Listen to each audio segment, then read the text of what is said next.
সকালের ব্রেকফাস্ট হোক বা স্কুল অফিসের টিফিনে এই রেসিপিটা বানিয়ে দিতে পারেন, যা অনেক বেশি স্বাস্থ্যকর আর খেতেও বেশ ভালো হয়। বাড়িতে বানালে কমেন্ট বক্সে জানাতে একেবারেই ভুলবেন না খেয়ে আপনাদের কেমন লাগলো। ছোট থেকে বড় যে কেউ পছন্দ করবে, আর বানানো একেবারেই সহজ, আপনারাও খুব সহজে বানিয়ে নিতে পারবেন। তো চলুন বানানো শুরু করা যাক।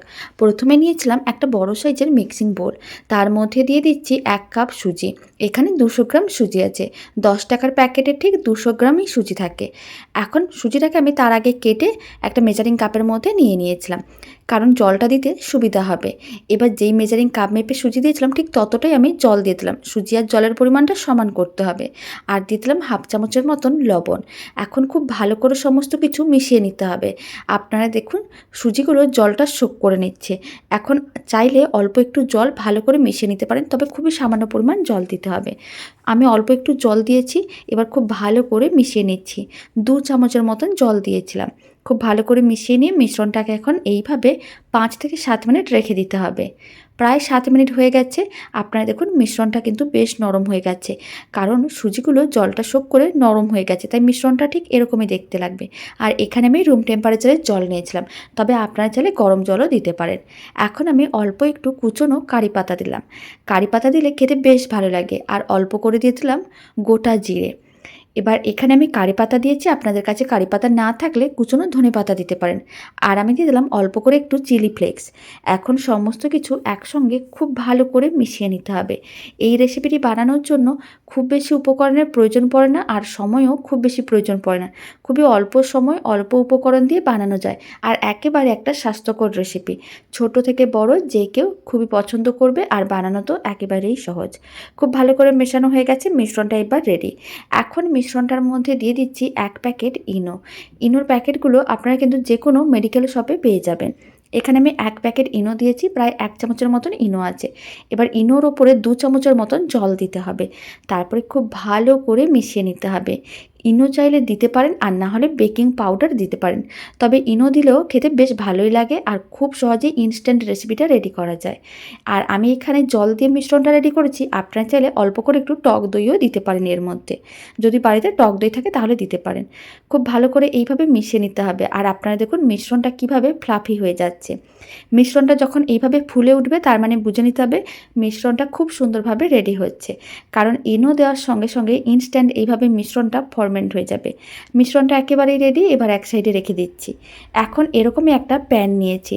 আপনাদের কাছে যদি এরকমই প্যান থাকে খুবই ভালো, আর না হলে একটা কড়াই নিতে পারেন বা চিতই পিঠার ছাঁচ নিতে পারেন। তারপর অল্প করে একটু ঘি নিতে হবে। ঘিটা ভালো করে ব্রাশ করে নিতে হবে। খুব বেশি না, একেবারে সামান্য পরিমাণ ঘি নিতে হবে, যাতে মিশ্রণটা আটকে না যায়। এইভাবে খুব ভালো করে ঘিটা ব্রাশ করে নিয়েছি। আর অল্প একটু ঘি খাওয়া খুবই ভালো। ফ্লেমটা মিডিয়াম টু হাইতে করে রেখেছি, যাতে গরম হয়ে যায়। যখনই দেখবেন প্যানটা খুব ভালো করে গরম হয়ে গেছে, ফ্লেমটা একেবারেই লোতে করে দিতে হবে। লো ফ্লেমে করে যে মিশ্রণটা আমি রেডি করে নিয়েছিলাম, সেখান থেকে এইভাবে অল্প অল্প মিশ্রণ প্যানের মধ্যে দিয়ে দিতে হবে। একেবারে ভর্তি করে দেওয়ার দরকারে, একটু ফাঁকা থাকবে, এইভাবেই মিশ্রণটা দিতে হবে। কারণ রেডি হওয়ার পরে বেশ ফুলে উঠবে, একেবারে বলের মতন হয়ে গোল হয়ে যাবে। একেবারে সহজ একটা রেসিপি, আর খেতেও ভীষণ ভালো হয়, আর বেশ স্বাস্থ্যকর একটা রেসিপি। এইভাবে অল্প অল্প করে মিশ্রণ ঠিক এইভাবে দিয়ে দিতে হবে। তারপরে ফ্লেমটা মিডিয়ামে করে দিতে হবে। প্রথমে মিশ্রণটা দিয়ে দিতে হবে, তারপরে ফ্লেমটা মিডিয়ামে করতে হবে। আর প্রথমে সাইডে দিতে হবে, আর শেষের দিকে মাঝখানে দিতে হবে, কারণ মাঝখানে তাপটা একটু বেশিই থাকে। তাই আমি মাঝখানেটা অনেক শেষের দিকেই দিলাম, মানে একেবারে শেষেই দিলাম। এবার ঢাকনাটা বন্ধ করে দিতে হবে। আর এইভাবে মিডিয়াম ফ্লেমে 1 মিনিটের মতন রেখে দিতে হবে। 1 মিনিটের মধ্যে পেছনের দিকটা, মানে যে দিকটা নিচের দিকে আছে, ওই দিকটা কিন্তু সুন্দরভাবে রেডি হয়ে যাবে। তাই 1 মিনিট এইভাবে রেখে দিতে হবে। 1 মিনিট পরে দেখাচ্ছি। আপনারা দেখুন এইভাবে একটা চামচ নিয়ে চেক করে দেখতে হবে। আপনারা দেখুন খুব সহজেই কিন্তু আলাদা হয়ে যাচ্ছে, মানে ডিমোল্ড হয়ে যাচ্ছে। তখনই এইভাবে উল্টে পাল্টে উল্টো দিকটাকেও একইভাবে 1 মিনিটের মতন রান্না করতে হবে, ফ্লেমটা মিডিয়ামে রেখে। খুব কম সময়ের মধ্যে রেডি হয়ে যায়। আর আপনারাই বলুন, মাত্র কয়েকটা উপকরণেরই প্রয়োজন পড়েছে, তাও আবার বাড়িতে থাকা সামান্য কয়েকটা উপকরণ। এইভাবে সমস্তগুলোকেই উল্টে পাল্টে নিয়েছিলাম। এখন আবারও অল্প করে একটু ঘি নিয়ে নেব, আর ঘিটা এইভাবে ওপরে অল্প অল্প করে ব্রাশ করে নিতে হবে। এতে দেখতেও যেমন ভালো লাগবে, খেতেও দারুণ লাগবে। এইভাবে অল্প করে ঘি খুব ভালো করে ব্রাশ করে নেওয়ার পরে আবারও এইভাবে 1 মিনিট মিডিয়াম ফ্লেমে রেখে দিচ্ছি। ঘি ব্রাশ করতে করতেই কিন্তু প্রায় হয়ে গেছে। এখন কিন্তু আমি একটু উল্টে পাল্টে দেখে নিচ্ছি। আপনারা দেখুন উল্টো দিকটা রেডি হয়ে গেছে। এখন একটা প্লেটের মধ্যে তুলে নিতে হবে।